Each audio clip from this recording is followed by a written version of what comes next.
In this video, we're going to look at measures of position to finish up some of the basic descriptive statistics that we're going to be looking at here in Chapter 3. Again, just like in the previous two sections, there are going to be three different measures of position that we're going to focus on. The first one is one you've probably heard of, called a percentile. So percentiles tell you basically what percent of the way through a data set a particular value falls. So when we talk about measures of position, the idea is we're trying to figure out where one piece of data falls relative to the rest. And again, for percentiles, it tells you basically what percentage of the way through that list does a particular piece of data fall. I'm going to give you the formal sort of definition, the book's definition, and it says the following. So basically, for a number p, so p is going to be a placeholder for this number, from 1 to 99,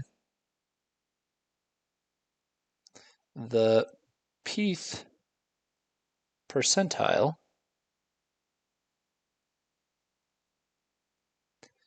is what separates the bottom p percent of the data, so the lowest p percent of the data, from the upper 100 minus p percent of the data. So all this is saying is if you pick p to be a number, say p is the 50th percentile. So if p was 50, that means the 50th percentile separates the lowest 50% of the data from the upper 100 minus 50, which is also 50% of the data. So in that case, the 50th percentile separates the lowest 50% of the data from the upper 50% of the data. If we picked a different number, if we let p be, I don't know, 83, the 83rd percentile separates the lowest 83% of data from the upper 100 minus 83, which is 17. So the bottom 83% of the data from the upper 17% of the data, sort of telling us where it falls. So that is the sort of mathematical definition. How do we find one of these? We find these using the exact same approach that was used when we tried to find the median.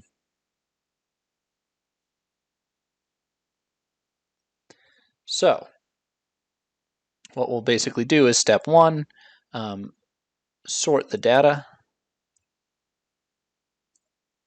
into order from smallest to largest. And then it's, if there are,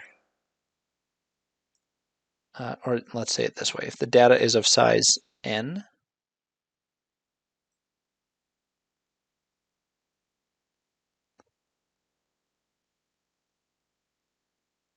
so there's n total pieces of data, then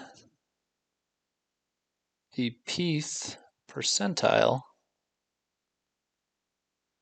occurs at the position in that list of, we're going to use L again, and it's going to be P divided by 100 times N. From here, we're going to have two different rules. If this winds up giving us a decimal, so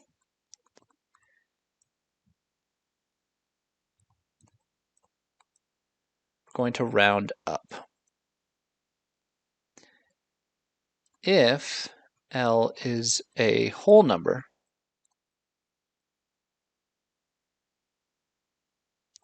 then what we're going to do is basically average the values at position L and L plus 1.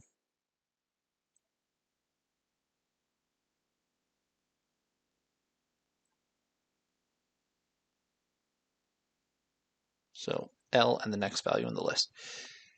This should look kind of familiar. We did this when we were finding medians back in section 3.1. So, for example, if we wanted to have a list of data, so let me give you a sorted list. So here's our big list of data. It's going to be the number 7, 11, 19, 28, 32, 33, 46, 55, 58, and 64. So here's a list of data. If you count them up, we have 1, 2, 3, 4, 5, 6, 7, 8, 9, 10 total pieces of data. So in this case, we're dealing with n equals 10. What I'm going to do is right underneath it, they're already sorted. I'm going to write out the position. So the 7 is at position 1, then 11 is at position 2, and so on. So position 3, 4, 5, 6, 7, 8, 9, and 10.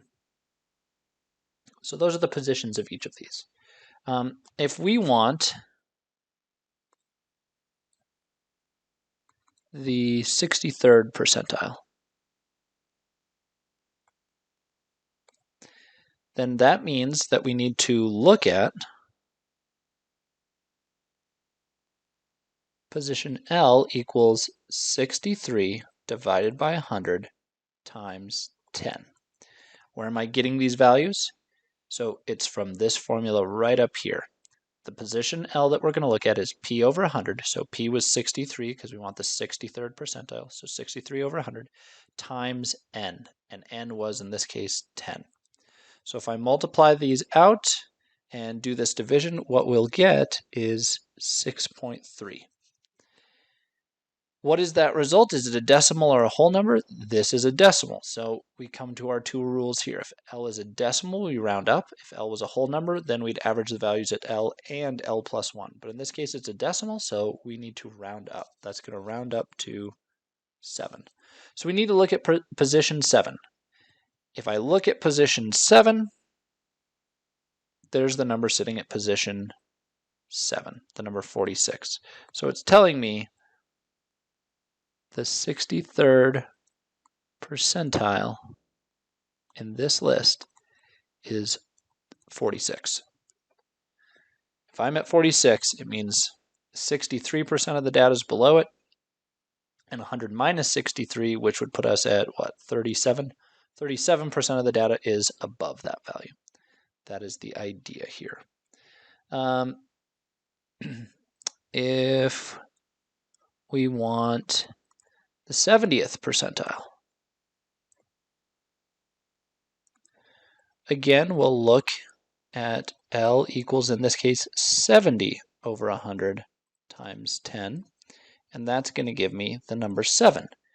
But that is a whole number, so now we'll have to follow the second of our two bullet points up here. If L is a whole number, then average the values at L and L plus 1. So I need to find the value at position L, which is 46, and L plus 1, which is 8, which has the value 55 sitting at it. So this is at position L. L plus 1 is equal to 8, and I need to find the average of those two values right there. And if we do that, we can do it on the calculator by adding them and dividing by 2. However you want to do it, we will get the average of those two numbers is 50.5.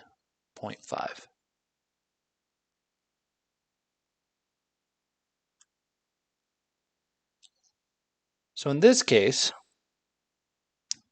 the 70th percentile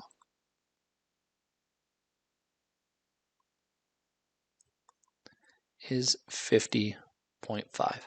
It occurs between these two numbers right here. So we find the halfway point between those two numbers, which is 50.5.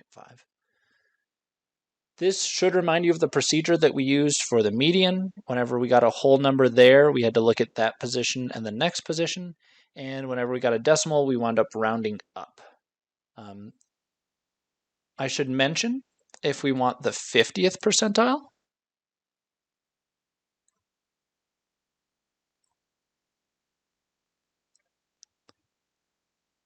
it turns out to be the exact same thing as the median.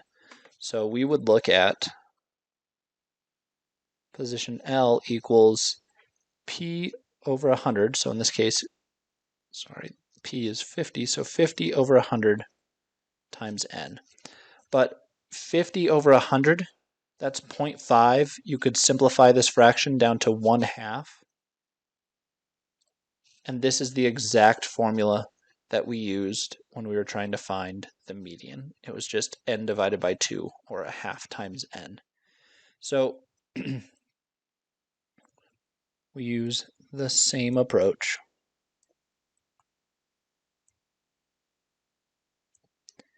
as the median. So I'm not going to bother to do that in this one, but you absolutely could. It wouldn't be that hard. In this case, half of 10 is going to be 5. We'd get this whole number. That's a whole number, so we've got to look at this number and the one after at L plus 1, and I guess we can do it. The answer would be 32.5. That would be the median on this one. Okay, so that's how we find percentiles. The next thing that I want to look at are what are called quartiles. So quartiles.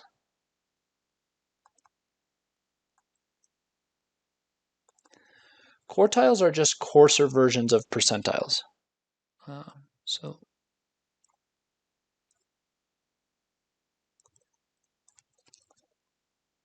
And what I mean by that is that whereas percentiles went by in increments of 1%, so you could be in the first percentile or the second or the third or the fourth or the fifth or the sixth, all the way up to the 99th percentile, so in increments of 1, quartiles are going to jump in increments of 25%, or a quarter of the data at a time. So quartiles are going to occur 25% of the way through the data, 50% of the way through the data, and 75% of the way through the data.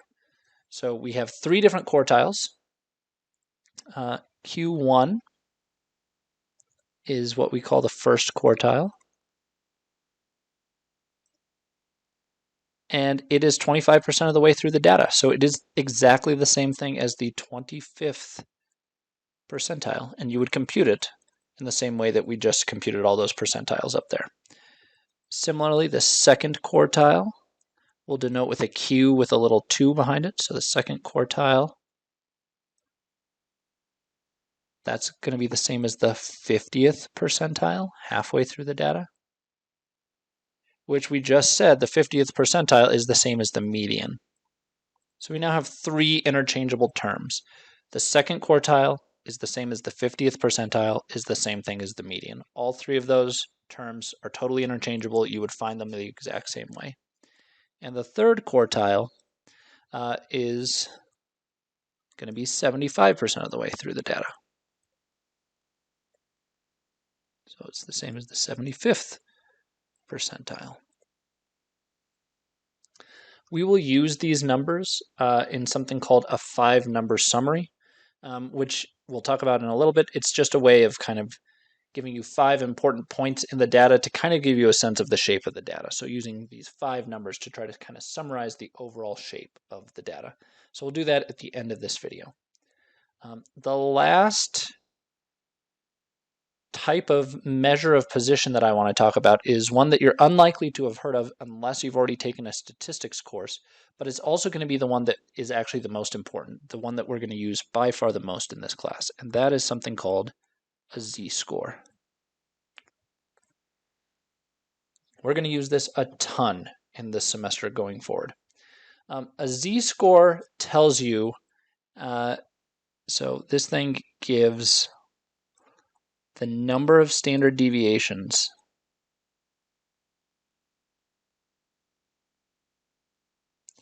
above or below average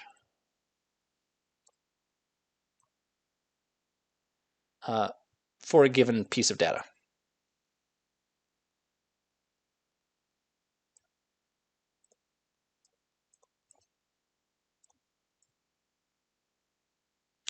Okay, so how do we compute a z-score? And then in a minute, I'll come back to after we know how to compute it, I'll come back to kind of the overall topic, and it'll make a little bit more sense once we do an example here. So the formula for the z-score kind of comes with the following definition. So let me give a formal definition here that'll make this a little bit more clear.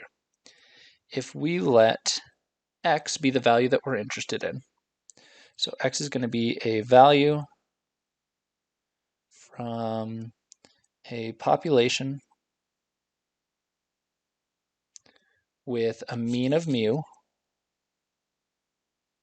so the population is mu, and standard deviation, so the population standard deviation is sigma. Then the z-score for x, for that value that we're interested in, is the following. So the z-score would be, the letter we're going to use is z, hopefully unsurprisingly. We just take x minus mu, take that whole result, and divide by sigma. And if you're doing this in a calculator, you might want to throw parentheses around that numerator to get the order of operations to go correctly. So let's do a couple of examples, and it'll make this a little bit more concrete. So let's say that the class average on an exam is 76 with a standard deviation of 11. So we get back an exam, I tell you the class average was a 76, and the standard deviation is 11. Our goal is to figure out, if we're looking at our individual score, did we do better than average? Did we do worse than average? And by how much? Did we get close to the same as everybody else? Did we do way better than everybody else? Did we do way worse than everybody else? Where did we fit into the kind of greater scheme of things as far as the rest of the class is concerned? So let's answer a few questions. What if we scored an 80? So what is the z-score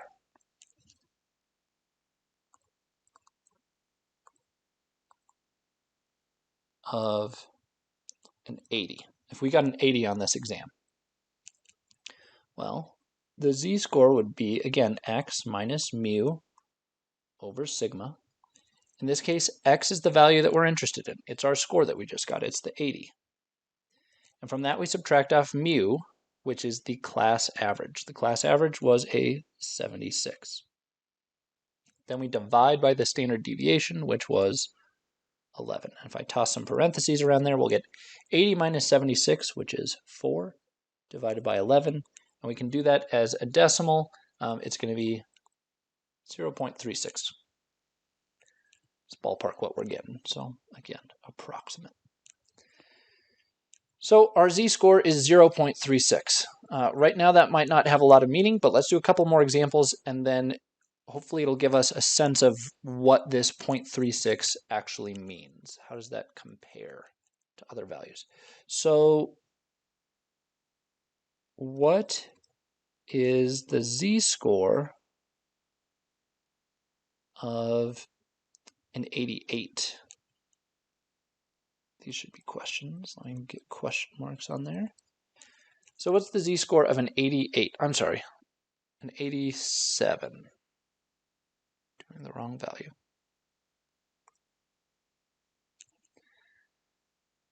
So we'd go through the same procedure. I'll leave off the formula this time.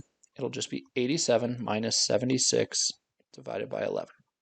But 87 minus 76 is 11. So we get 11 divided by 11, which is 1. A z-score of 1.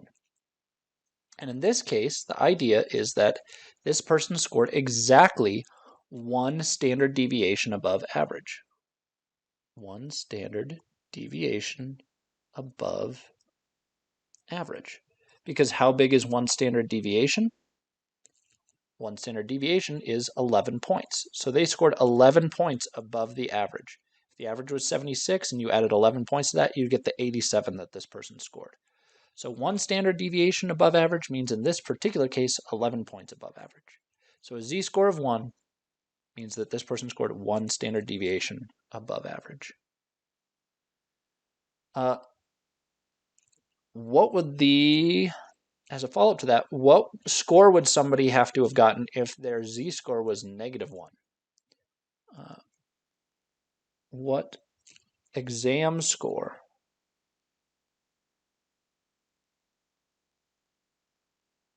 has a z-score of -1? So again, -1 means 1 standard deviation now below average. So what exam score would have a z-score of -1, 1 standard deviation below average? Well, 1 standard deviation we just said is 11 points. If you scored 11 points below the average of a 76, that must mean that you got a 65. So we would take the 76, subtract off the 11, and we'd wind up with a 65. We'll see how to get this in just a minute, but hopefully that kind of makes sense without actually looking at formulas. And we'll come up with a formula that will do this problem for us. And in fact, let's do it now. So the idea is, here's the original formula that we had. It required us to give a score, and it would spit out the z-score if we plugged in a score, right? We plugged in a score of 80, and it spit out this z-score of 0.36. We plugged in a score of 87, and it spit out a z-score of 1. What if instead I want to give you a z-score and have it spit out a score? So all we need to do is rewrite the formula, which is z equals x minus mu over sigma, to solve for x instead. So the first thing I would do is I would multiply. So my goal is to isolate the x all by itself. I want to solve for x. To get x all by itself, I have to undo the formula that's been done to it over here. So x, the first thing we would do is subtract mu from it, then we'd take that result and divide by sigma. To undo all of that, I have to undo it in the exact opposite order of the order we would normally do it. This is kind of the idea of algebra. You've probably heard of PEMDAS, our order of operations that we have to follow when we're carrying out algebraic, or when we're carrying out operations, mathematical operations. In algebra, when we're trying to undo those mathematical operations, we basically have to go in the reverse order. We have to go in reverse PEMDAS to undo things in the correct order, to undo them relative to how they were being done according to PEMDAS. I hope that kind of makes sense. So the idea of algebra is, in a sense, you can think of PEMDAS as sort of being the rules for like how to tie a knot. It tells you what order to do things in to successfully tie the knot. If you want to untie the knot, if you want to undo all of that, you can't just start randomly tugging at it. You have to undo it in essentially the reverse order of the way that it was done. So that's the idea of sort of what I mean when I say reverse PEMDAS. So the last thing that's done to this is dividing by sigma. The first thing I need to do is undo that division. So I'll multiply both sides by sigma, and I'll get sigma z on this side. When I multiply the other side, it'll cancel with the denominator, and we'll just get x minus mu. And now I want to get x by itself, but right now I'm subtracting mu from it. I want to undo that subtracting mu. That means I need to add mu to both sides. So once I add mu to both sides, here's the formula that we wind up getting. It is the same formula just solved for x instead of for z. These are the two important formulas that we're going to do. And so for this one, you could see the way that we get this 65 would be by using this formula.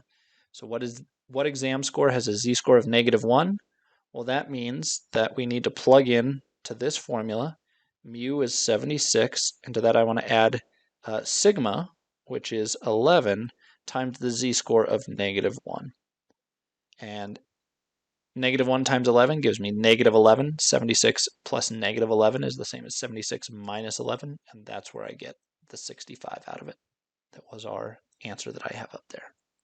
So that's the idea. Let's do maybe one more.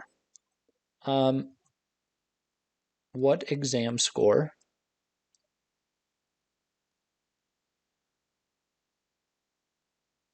or let me phrase it this way. This maybe is even better. What z-score would somebody get? What is the z-score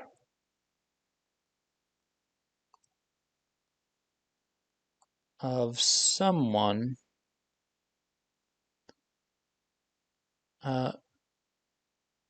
who has an exam score that is exactly average?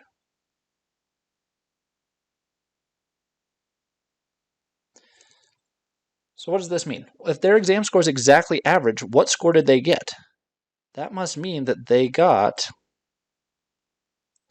a 76, because that was the class average. So if they're exactly average, they got a 76. What do we get for the z-score out of that? Well, that means their score was a 76. We subtract off the class average of 76, and we divide by the standard deviation of 11. But what do I get when I do 76 minus 76? Well, anything minus itself is going to be 0. And I'm dividing by 11, but it doesn't even matter in this case. The z-score is 0. So what does this tell us? So how do we interpret a z-score?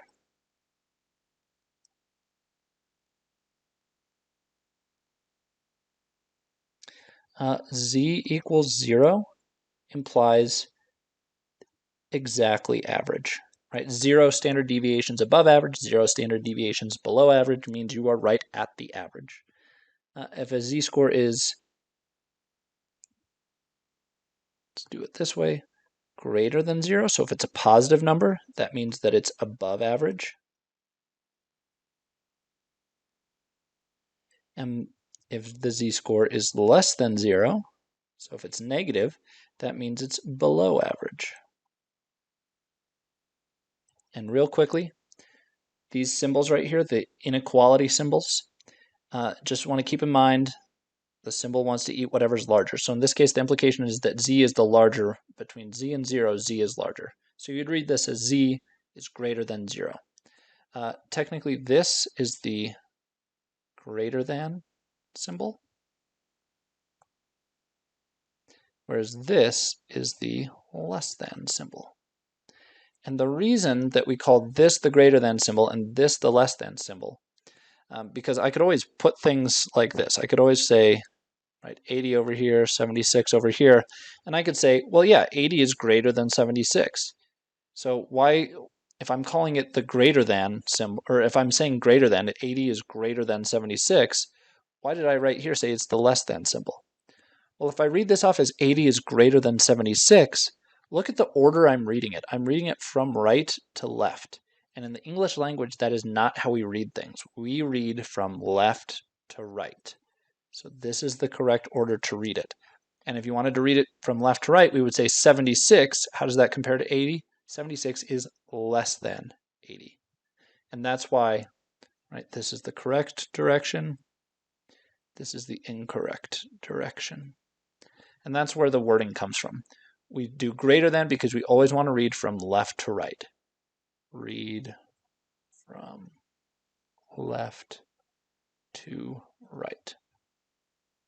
So technically there's two kind of correct ways of phrasing this. We could say 76 is less than 80, or we could say 80 is greater than 76, but only one of them are we reading from left to right, and the other one we're reading from right to left, which is the incorrect order.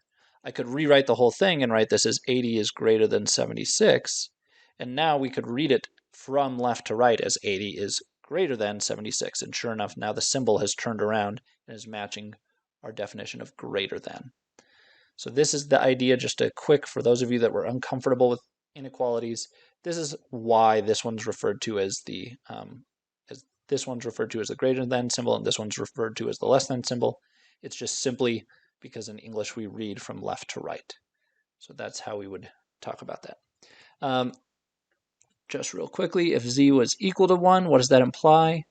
That means we are exactly one standard deviation above average.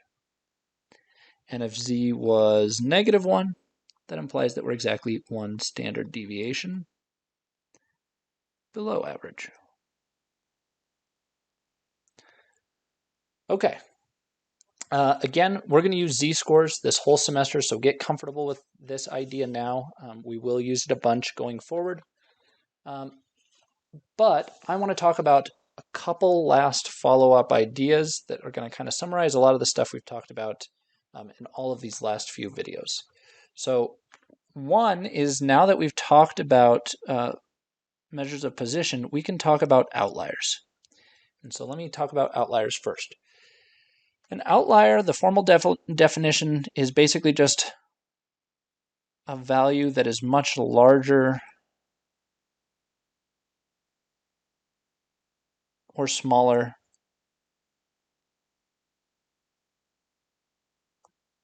than kind of the bulk of the data. It just seems out of place.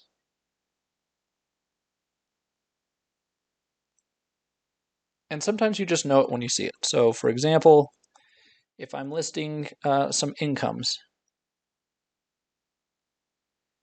and I have some different jobs here. So we have like a teacher, we have a secretary, we have an engineer, we have maybe a waitress, we have a CEO, and maybe we have like a plumber. And if we go through their salaries, right, so here's their different jobs, and here's their corresponding salary. Maybe the teacher makes $50,000 a year, and the secretary makes $30,000 a year. The engineer makes $85,000 a year, and the waitress makes $32,000 a year, and the CEO makes $10 million a year, and the plumber makes $75,000 a year. Right, so if we've got this list of salaries, here's the obvious outlier. It's much bigger than the other salaries, but it doesn't necessarily mean that it's wrong, right? It's plausible that a CEO might in fact make $10 million a year, right? So if these are basically the job and how much money they make, there's the obvious outlier. Similarly, we could do, say, heights of people. So we've got heights. So here's their name of some person, and here's their height. Whoa.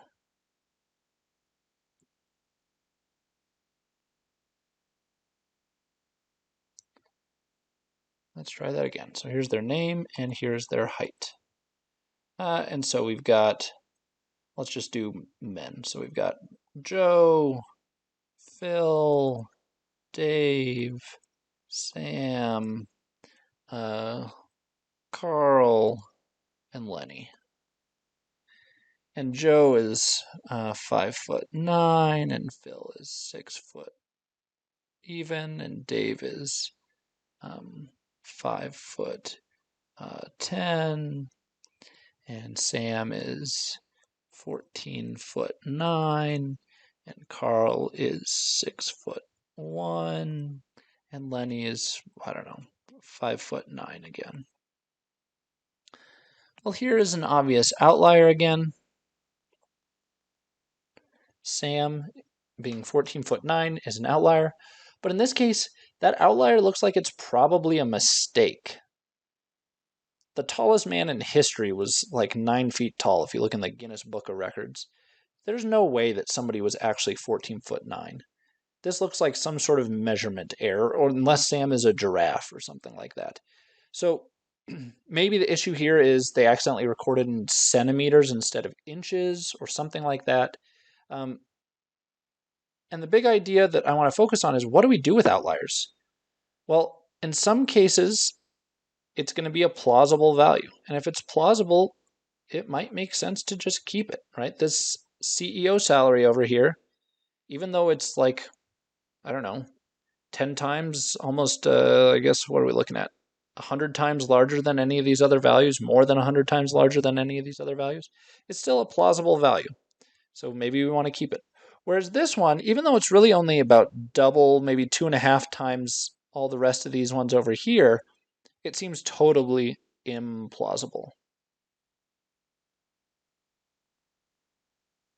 So in this case, it looks like it's some sort of mistake.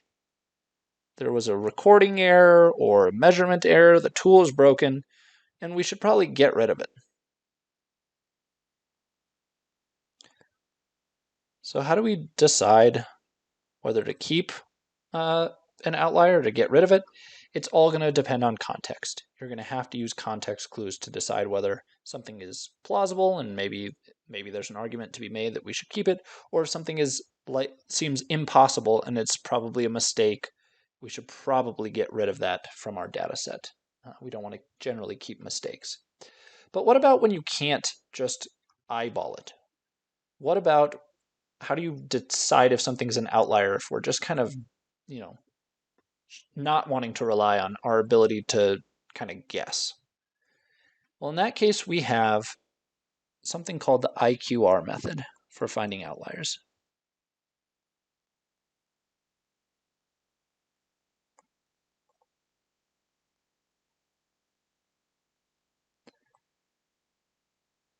And in the IQR method for finding outliers, what we're going to do is start off by looking at something called the IQR. The IQR is the interquartile range. And the interquartile range is simply the third quartile minus the first quartile, where the quartiles are defined the way that we talked about them earlier in this video. At the low end, we'll have something called the lower outlier boundary.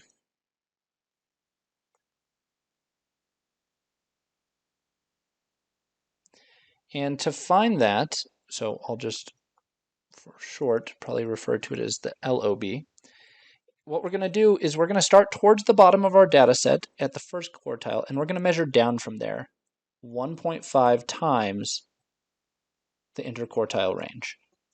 So whatever number we get from this, we're going to multiply it by 1.5, take that result, and subtract it from the first quartile. And that'll give us a number that's sort of our boundary. Anything below this value, we'll consider an outlier, and anything above it is fine. At the same time, we'll have an upper outlier boundary for values that seem much larger than the rest of the data. And in that case, again, I'll abbreviate it UOB.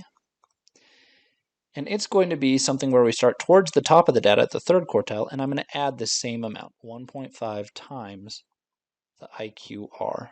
And that'll give me my upper end boundary for what I would consider an outlier. Anything above the value we get for this would be considered an outlier. Anything below it is fine.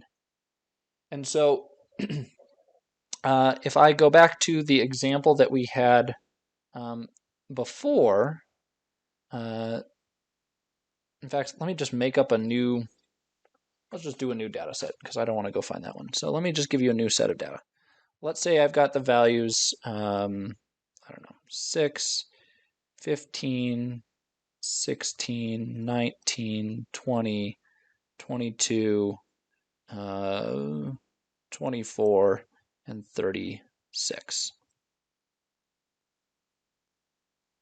Okay, so here's our values. First thing we need to do is find the first and third quartile. So Q1 is going to be 25% of the way through the data, right? So 25 over 100, oops, let me do this. For the first quartile, let me write it like this. This occurs at position L equals 25 over 100 times n, which is the size of our data set. So 1, 2, 3, 4, 5, 6, 7, 8 pieces of data. So I'm going to plug into my calculator. I'm going to get 25 divided by 100 times 8, and we get the number 2 out of this. That is a whole number, so here are the L values up here, position 1, 2, 3, 4, 5, 6, 7, and 8, the positions of the numbers in that list. We got 2, so we need to not just look at 2, but also look at 3. It's halfway between these two values. So in this case, Q1 is the halfway point between 15 and 16. That's going to be 15.5. That's Q1. Q3 will be the same thing. It's going to occur at the position L equals 75, because it's the same as the 75th percentile, times 8. When we plug that in, we'll get 6. And that means I need to look, in this case, again, it's a whole number. I need to look between position 6 and position 7. So if I look halfway between these two numbers, it looks like the number sitting there would be 23. 23 is the halfway point between 22 and 24. And again, you could find that by just averaging, adding these two numbers together and then dividing by 2. So there's my two values. That means that my interquartile range is going to be 23 minus 15.5. And what do we get out of that? So 23 minus 15.5 gives me 7.5. So 7.5 is my interquartile range. So now I want to find my lower outlier boundary. Anything below this value will be considered an outlier. And so what I do is I find the first quartile. We already did that. The first quartile is 15.5. From that, I want to subtract off 1.5 times our IQR, which was 7.5. So I'm going to plug this into a calculator, and I'm going to do 1.5 times the 7.5, and that's going to give me, this part is 11.25. And when I subtract that from 15.5, I'm going to get 4.25. So that's my lower outlier boundary. Any number less than this would be considered an outlier. So if I go back up to my original list, is there anything less than that? And the answer is no. There's nothing less than that value. The smallest number is 6. That is not smaller than 4.25. So there's no outliers at the low end. As for the upper outlier boundary, are there any outliers at the upper end? Well, in this case, I want to start at the third quartile. Let me get back my formula right here. I want to take the third quartile and add 1.5 times the IQR. So the third quartile we already found to be 23.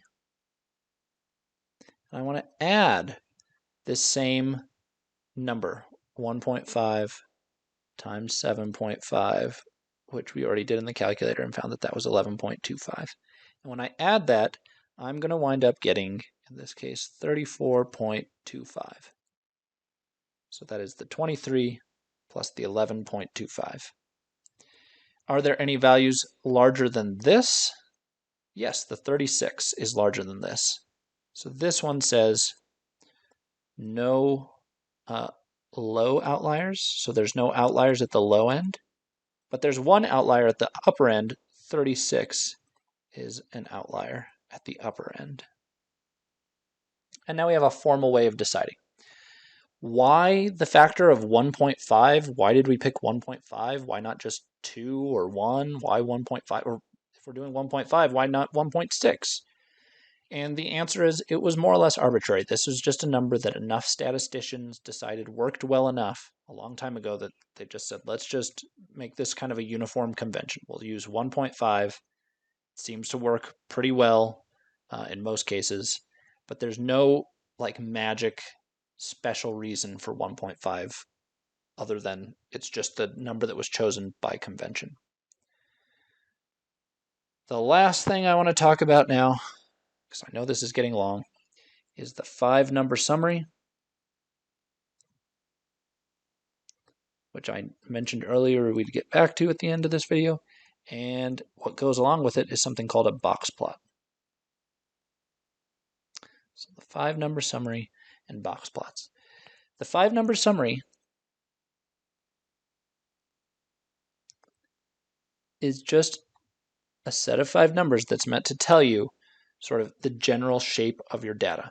The 5 numbers are the min, the first quartile, the second quartile, the third quartile, and the max. And remember that the second quartile is the same as the median. So you could think about it that way. In a later video, I'll show you how to find all of these numbers on the calculator, along with like the mean and the standard deviation, a bunch of the stuff that we've been doing.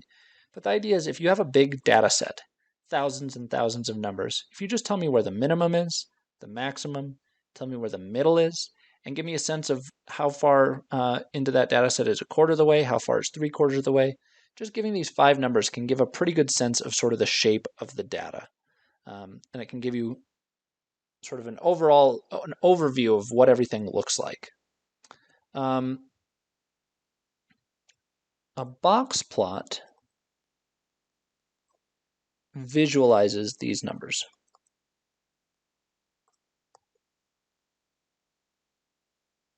So it visualizes the 5-number summary. And the way that we do a box plot is we start off with a number line down below. And I'm going to draw one for this data set that we did right here. So the idea is I want to draw it in such a way that my number line captures all the possible values from 6 up to at least 36. So I'm going to make mine start at 0 and count by 10. So here's 10, 20, 30, and zoom in here and try to make that line a little straighter. 40. You could count by 5s or whatever's convenient. But our goal is to now visualize these values that showed up. So if we go through, I'm going to start with the box part of the box plot. We draw a box that spans the entire interquartile range, meaning it goes from quartile 1 up to the quartile 3. So the first quartile to the third quartile. The first quartile we already found was 15.5, so that's going to see ballpark right there-ish. And I'm going to have it go all the way up to the third quartile, which was at 23, which is ballpark there-ish, I would say. And I'm going to draw this as a box. So again, this is the first quartile and the third quartile. That's where I'm getting these numbers. This would be 15.5. This is 23. And in between, I'm also going to do the second quartile. We didn't do that on this one, but with 8 values, it would be the one that falls halfway between 4 and 5. So it looks like it's 19.5. It looks like it's just shy of the 20. So I'll write it right there. There's the second quartile. So there's the box part of the box plot. And from there, I'm going to have basically little whiskers extend out these sides. And this is sometimes called like a box and whisker plot. These whiskers need to extend to the largest and smallest values that aren't outliers. So the first thing I'm going to do is just go and draw where those outlier boundaries occurred. This isn't part of the plot necessarily, but it's kind of a nice thing to have. So here's where the lower outlier boundary occurred, and the upper outlier boundary was at 34.25, so that'd be right about there-ish.